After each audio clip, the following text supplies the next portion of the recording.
The last part of biochem has to do with nucleic acids and lipids. We're going to start with lipids. Lipids are fat-soluble molecules, so they're very hydrophobic.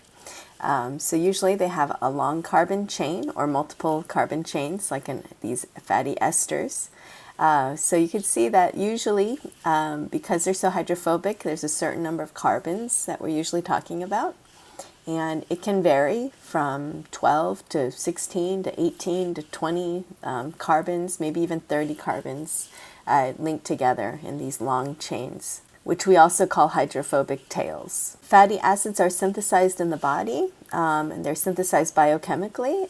You could see the pathway here that happens in E. coli bacteria, for example.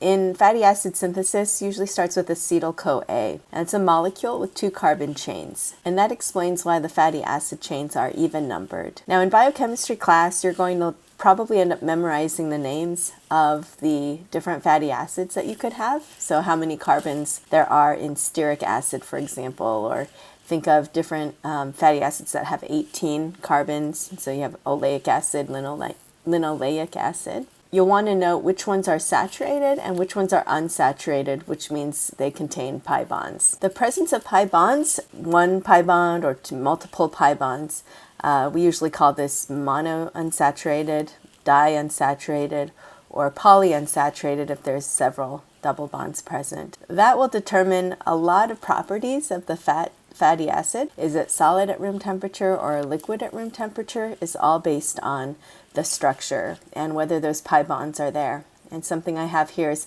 that technically when fats are liquid, that we call them oils. So olive oil, coconut oil, things like that. So here I've only given you a few examples. There's actually a long list of many kinds of fatty acids you can have present in something like olive oil, for example. It's got saturated fat as well. It's got different kinds of unsaturated fats, and there are tables that you could look up on what percentage of different fats that different oils that you're familiar with have. So it's important to remember that they're usually mixtures of many kinds of fatty acids. Something I find interesting is the origin of the names, like arachidonic acid here. It's got 20 carbons. At first you might think, what does this have to do with spiders? But spiders is arachnid, not arachid. So arachid actually comes from the Latin for peanut. And if you know about peanuts or nuts in general, they have lots of fats in them, sort of what we call healthy fat, but still fatty acids. And so arachidonic acid is named after peanuts because it is in part of the peanut oil. Many of you have heard about supplements like omega fatty acids, and you may have heard that's why salmon is so healthy. Omega is referring to the Greek letter at the end of the Greek alphabet, so omega here. So we've been focusing a lot on alpha and beta positions. You have gamma, delta, epsilon, and so forth. And so you usually start from the carbonyl carbon and number down. They're fatty acids, so they have long chains, and those double bonds often appear toward the end of the chain. So here, omega is referring to the last carbon of the tail, and we're numbering toward the carbonyl. And so omega-3 fatty acids are where you have a pi bond occurring starting from the third carbon from the end, whereas an omega-6 fatty acid would be where you have a pi bond starting on the 6th carbon from the end. So that's what omega is referring to as the end of the chain. And here are just a couple of examples of omega-3 fatty acids that you often see these referred to on supplement bottles. I also had an interesting conversation once with someone I met randomly on a plane ride, and he works at University of Alaska and was studying the composition of the oils in supplements that he was feeding his sled dogs to see what kind of diet would maximize performance for racing dogs. And he was telling me that he found that the omega-6 fatty acids, I think he was saying those were significant in the diet for dogs anyway. So, like I said before, presence of a pi bond will determine whether the fat is likely to be a solid or liquid at room temperature. So most of the oils you're familiar with have fatty acids, which are unsaturated. Notice that the double bond is usually cis, in its cis configuration. And what that does is it gives a different shape to the fatty acid than if it was saturated or if the double bonds were trans. Now, the saturated fats, they often have a bad rap because they are known for contributing to heart disease. And they tend to be solid. So when you think of butter or animal fat or lard, they're usually solid at room temperature.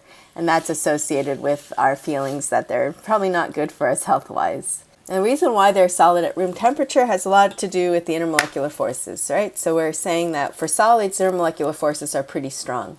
If you look at these long carbon chains that are saturated, they have a zigzag shape due to their tetrahedral nature.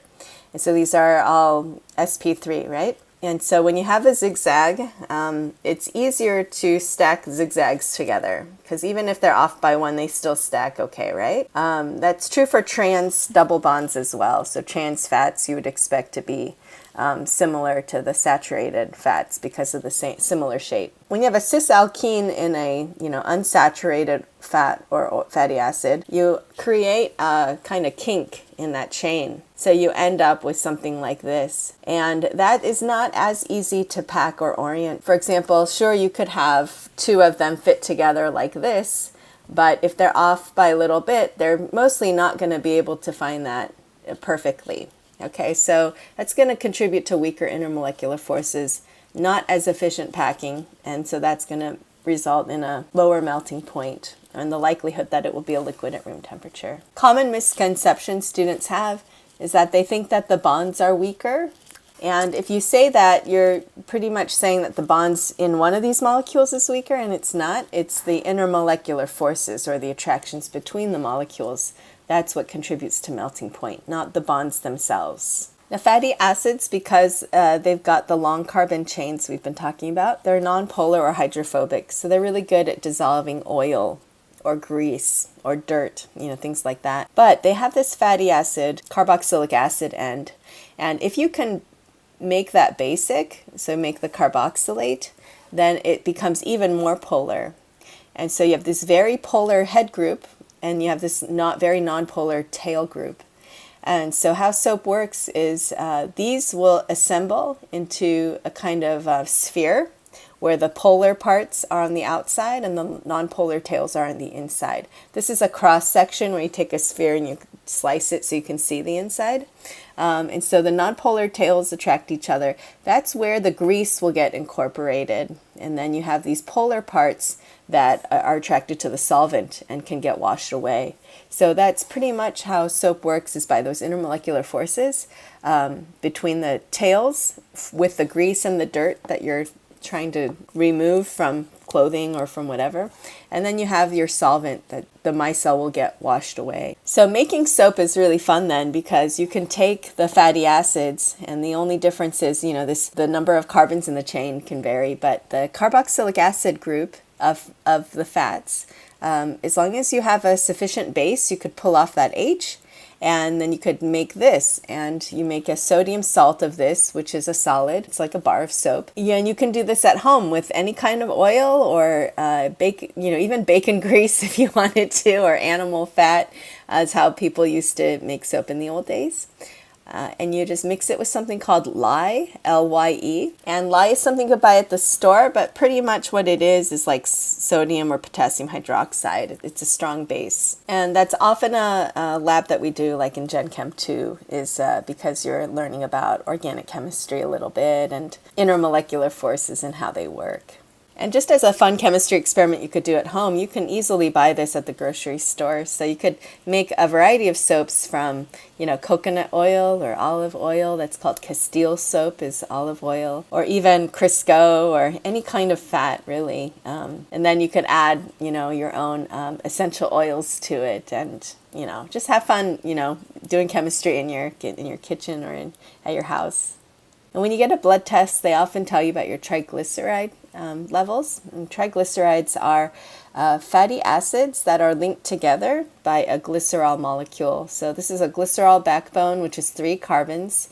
And then this is just a reaction that we've learned before. You've got carboxylic acid, which can be made into an ester with the addition of an alcohol. So the reverse of which would be called hydrolysis. So this here is esterification because we're making esters. It's actually a triester because there's 3 of them. These fatty acids can be the same or they can be different. So I mentioned hydrolysis, which would be where you cleave the ester back into carboxylic acid. So it's the reverse of this reaction. It's called hydrolysis. And so if we took one of these tripalmitoluene and we made this back into its carboxylic acids, I would be basically thinking about water or hydroxide coming in and then releasing the glycerol and doing that, all 3 places here. Okay, so you're going to end up with this glycerol right here. So this will be OH, CH2, CH, OH, CH2, OH. And then you'll have all these become carboxylic acids. And like I said, making soap or saponification, that happens in basic solution. We could also do this under acidic conditions too. Which triglyceride below has a higher melting point? So we're talking about stronger intermolecular forces. Since they both have 3 fatty acid chains, then we just want to compare those chains to each other. I notice that this one is saturated, and so you're going to get more efficient packing between these kinds of triglycerides with each other than these with each other. So I would expect tripalmitin to be more solid or have a higher melting point than tripalmitoluene. So saturated fats have a bad rap compared to unsaturated, but trans fats are unsaturated and they have a bad rap as well. In this example, I'm showing you how unsaturated fats can undergo what we call partial hydrogenation. Now the reason why saturated fats and hydrogenation is used in industry is because the products are more shelf stable. So I'm not sure how many of you experienced this, but olive oil or different kinds of oils can go bad or what we call turn rancid, and that's from oxidation. So they're not as stable as things that are trans or saturated. And so saturated and trans fats tend to have a longer shelf life. Something that happens in industry is in order to increase the shelf life, then you could take an oil and you can hydrogenate it. Now in this process, you may not be able to fully hydrogenate, and some of these cis bonds can be converted to trans with chemical processing. Something to be aware of is that trans fats are reported to give ill health effects, so even more so compared to saturated fat, I've heard, although research is always coming out on that. And something that might interest you is that when you have a food label, a lot of companies are really trying to say 0 trans fat, but technically anything up to 1 gram is considered 0. So they don't really round up if they're 0.5 grams. So just FYI. And another thing I want to say is that if you look at most processed food, it's very hard not to see partially hydrogenated oils as an ingredient. They're often an ingredient in crackers, cookies, things like that are shelf stable. In biology class, you learn about membranes, cell membranes, and often you learn about phospholipids. A phospholipid is basically like a fatty acid, but it's got phosphate groups on it. So here's an example of phosphoric acid, a 3PO4. A phosphoric acid monoester is where one of these OH groups is actually an OR group. So you have an R group long. You could have 2 of these or 3 of these, so you get mono, di, and triesters. And they're all linked to a phosphorus, so they're called a phosphoric acid ester or a phosphoester. So here's a phosphoglyceride. So remember, glycerol is this part right here in orange.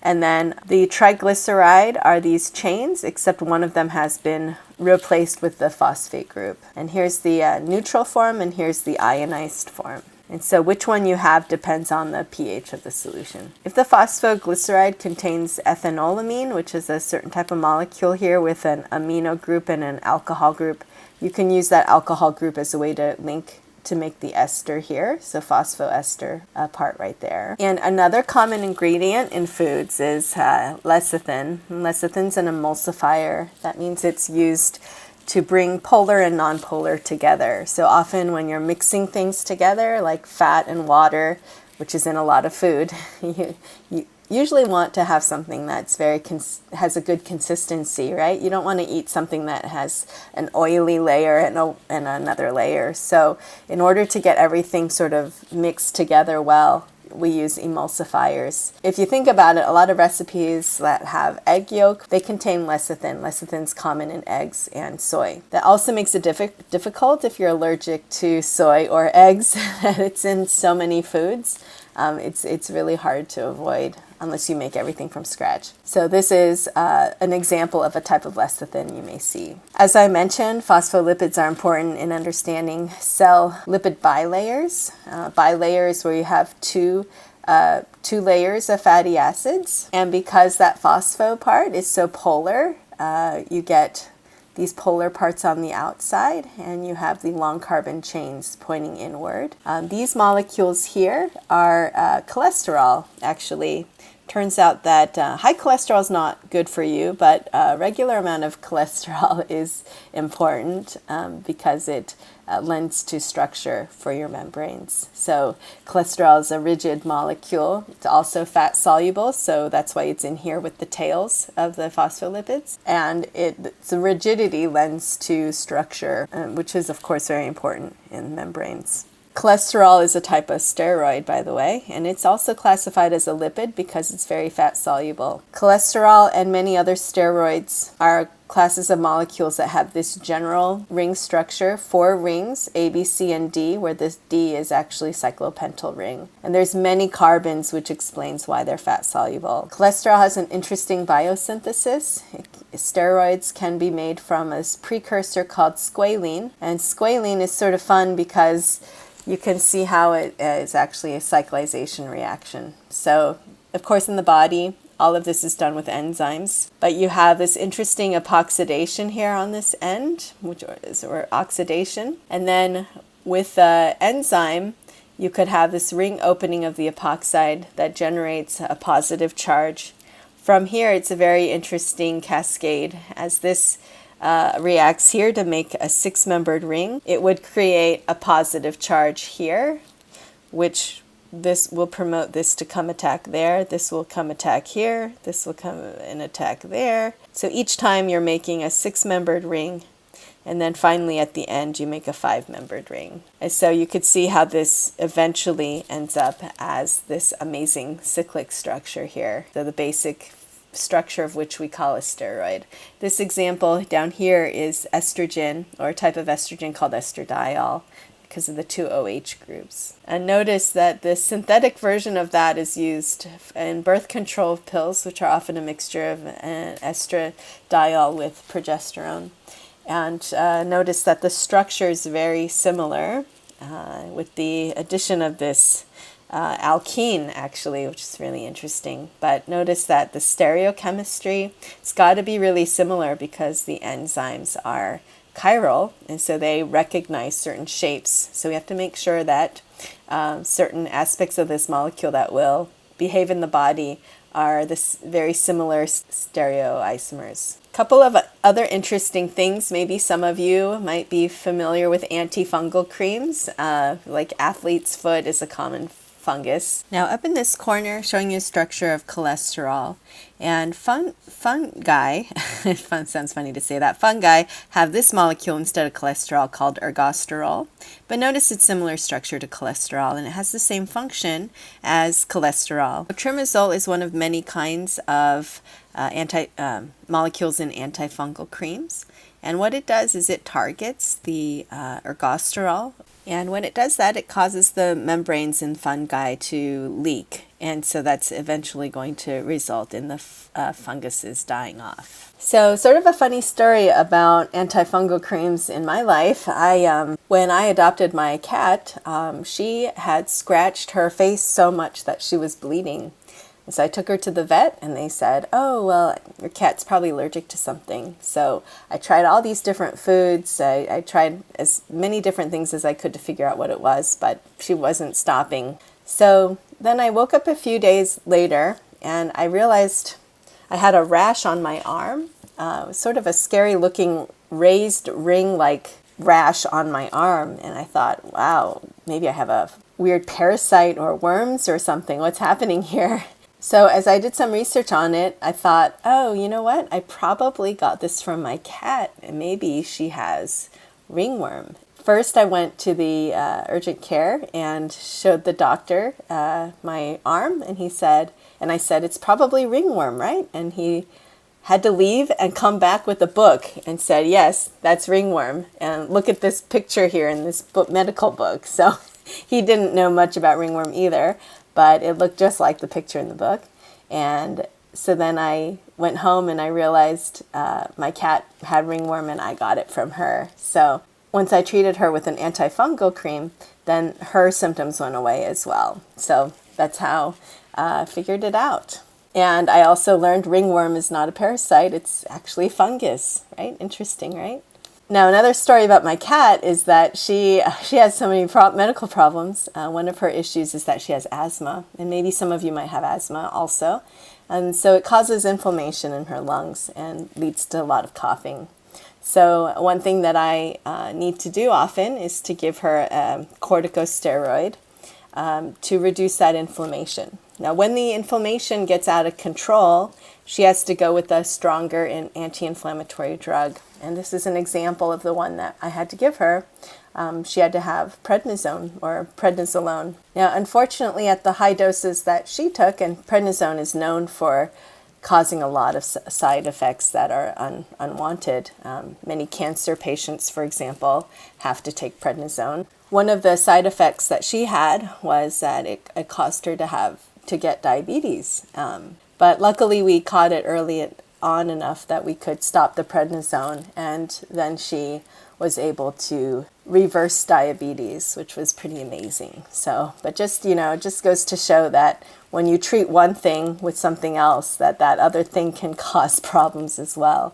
So it's just a good life lesson for all of us to be really careful with what drugs we're taking and be as educated ourselves as we can, to look up as much information as you can about what you're taking and make suggestions and talk to your doctor. Now, one thing that's interesting about these steroids, as I told you, it came from squalene.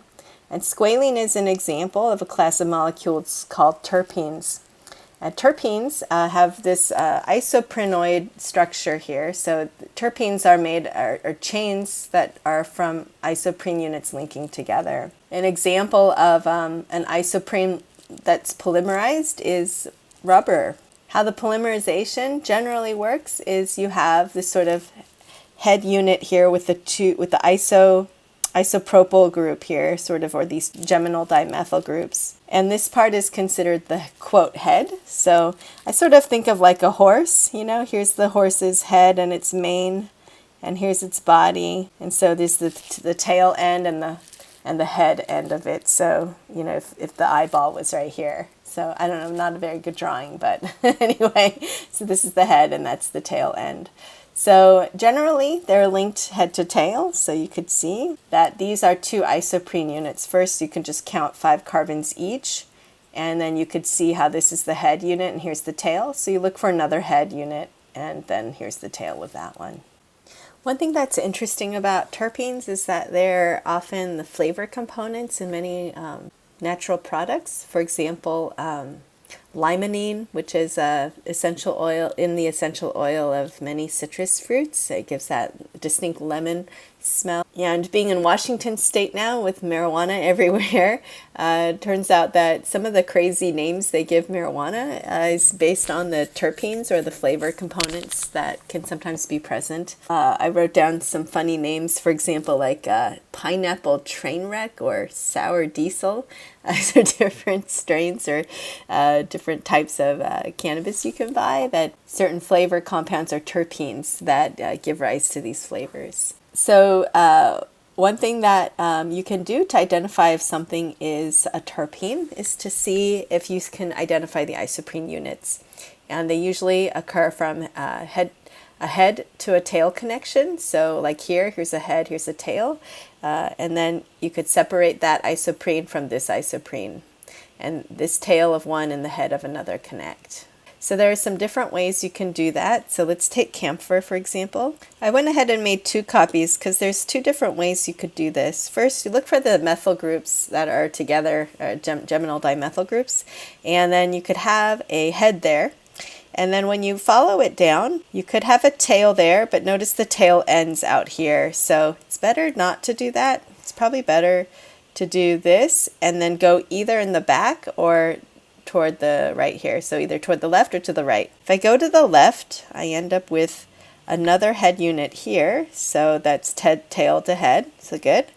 And then you have these other 5 carbons there. Okay, so here are the 2 isoprenes. And here's the tail-head or head-tail connection there. Another way you could do it is if you started off with this top one again, but instead of going to the left, I go to the right. So there's a possible tail, and then if you connect it to this part, you could see that could be a possible head. So you could also get a head-tail connection this way as well. So either of those would be fine. Here you could identify some different ways of doing this one too. So see if you could figure out maybe there's only one way of doing it, or maybe there's multiple ways.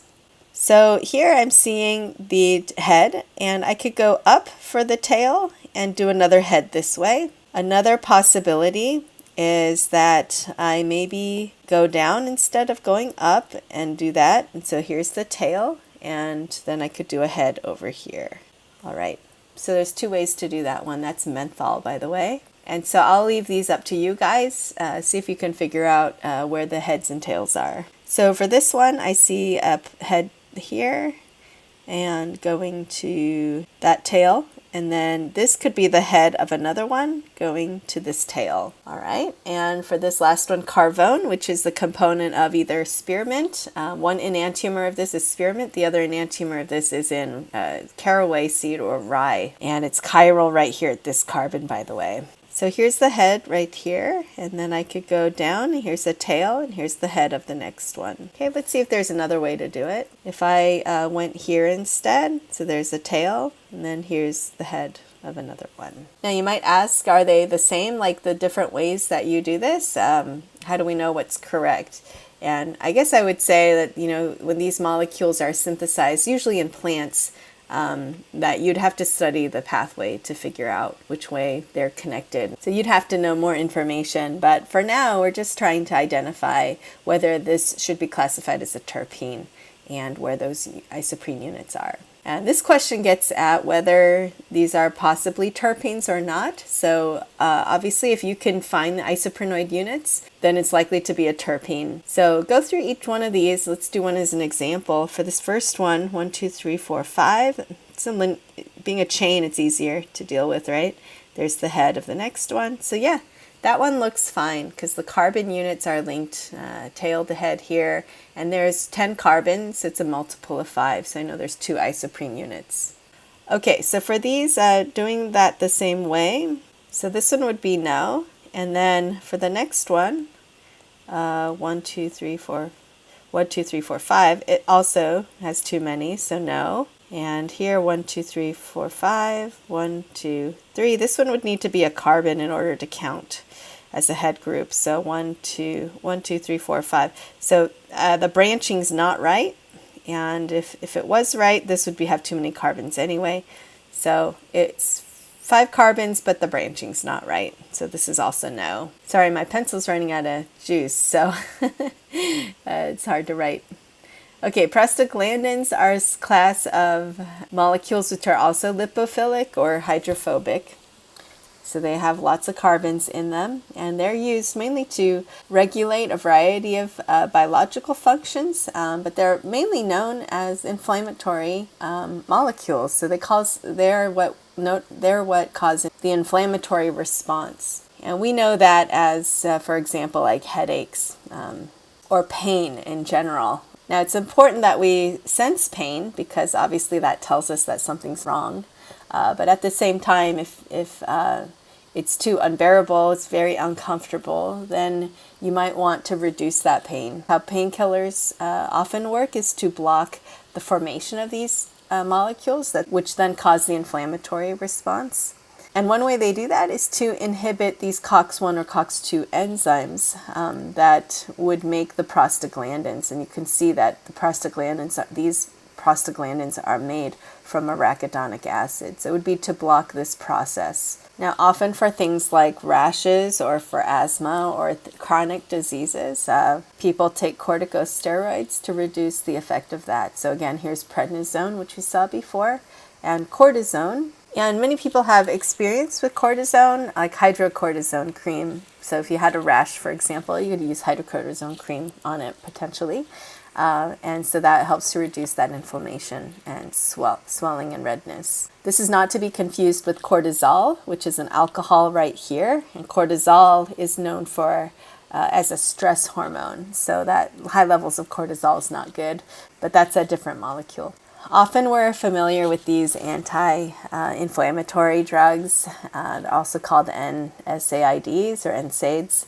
They're non-steroidal, meaning they're not steroids. Generally, less side effects to using these. So these are just sold over the counter often. So aspirin, ibuprofen, and naproxen. So these often have not only an inflammatory response or pain, are used as painkillers, but also as fever reducers.